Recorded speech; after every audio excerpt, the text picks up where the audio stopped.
presented by Leela Entertainment.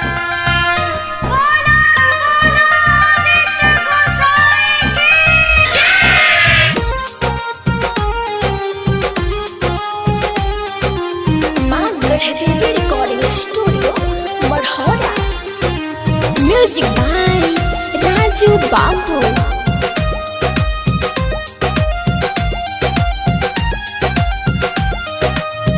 भूखल बनी छठ के बरतिया, भूखल बनी छठ के बरतिया, घरवा आवो साजनमा।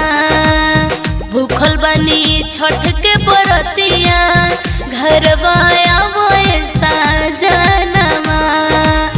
भूखल बनी छठ के बरतिया, भूखल बनी छठ के बरतिया, घरवा आवो साजनमा। मिली जुली धइल जाई, मिली जुली धइल जाई, सूरज देव के ध्यानमा। भूखल बनी छठ के बरतिया, घरवा आवो साजनमा।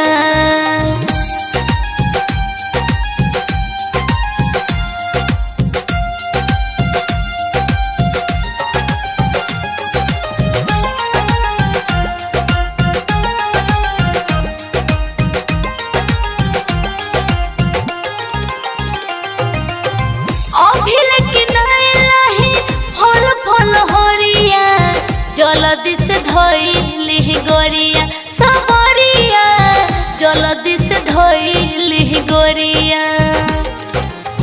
अभिल की नैलाही फल फल हरिया, जल्दी से धइली गोरिया सबरिया, जल्दी से धइली गोरिया। धूमधाम से कर के बाटे, धूमधाम से कर के बाटे, धूमधाम से कर के बाटे, छठी माई के पूजनमा। भूखल बनी छठ के बरतिया, भूखल बनी छठ के बरतिया, घरवा आवो साजनमा। भूखल बनी छठ के बरतिया, घरवा आवो साजनमा।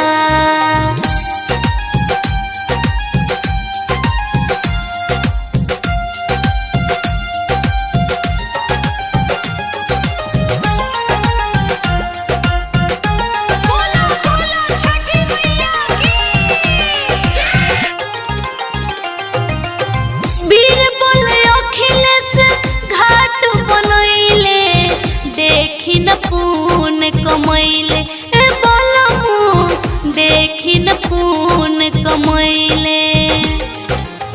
बीरबल अखिलेश घाट बनैले, देखी न पून कमैले ए बलमु, देखी न पून कमैले। गावतारी चंदा शर्मा, चंदा शर्मा, गावतारी चंदा शर्मा, छोटी माई के भजनमा। भूखल बनी छठ के बरतिया, भूखल बनी छठ के बरतिया, घरवा आवो साजनमा। भूखल बनी छठ के बरतिया, घरवा आवो साजनमा। माँ गढ़ देवी रिकॉर्डिंग स्टूडियो मढ़ौरा।